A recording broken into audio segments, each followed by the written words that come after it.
What are the top 4 must-knows to keep you out of prison?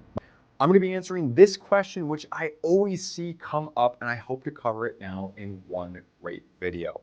Let's get into it. Before I get into that, please help our channel grow and show your support for the Second Amendment at the same time by clicking subscribe, which of course will allow you to see all sorts of future content coming out for free, as well as like, which helps other folks see this channel. So guys, please take a moment to do that if you've not already done so. I know that almost 90% of you who watch our videos actually are not subscribers. So please, again, thank you very much. And with that, on with the show. So what are the top 4 must-know points to keep you out of prison when you're talking to a 911 operator after defensive gun use? Number 1, I want you to understand the scene is likely still dangerous. Bad guys travel in packs. So I want you to imagine that you're walking through a parking lot, you're trying to get in your car and someone tries to jump you. Maybe you're walking down the street, someone tries to jump you.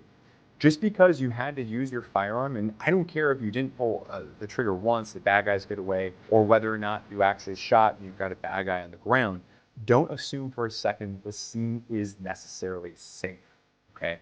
So you need to make sure that before you pull out your phone, before you tie up one of your hands, before you start looking down to dial, you develop that tunnel vision, even worse, that you're not putting yourself in any unnecessary danger.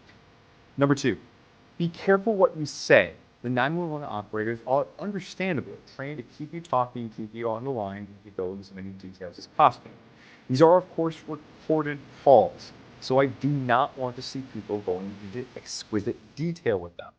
And I'm fine with kind of big picture things, and we'll get to that in a moment, but I definitely do not want you getting into little picture granular stuff of, yeah, I shot 4 times, or all those kind of details, all right? Because frankly, there's a really good chance that you're gonna get those wrong, not because you're some sort of bad person or you're trying to mislead or lie to the cops, but because frankly, you were probably just in the most single stressful situation of your entire life.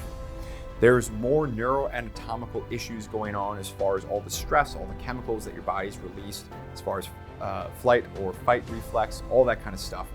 I think reasonable minds can differ here, but I prefer to keep an open recording as a line of evidence. That doesn't mean that I'm necessarily actually talking to them, but at the end of the day, keep in mind, this is an open line to your prosecutor, your judge, your jury, your in-laws, your employer, your employees, your friends, and everybody else is going to be listening to what happens here.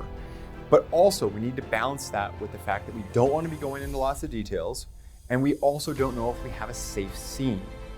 But I don't really see a point to hanging up that phone, provided you're not the sort of person who's going to be saying something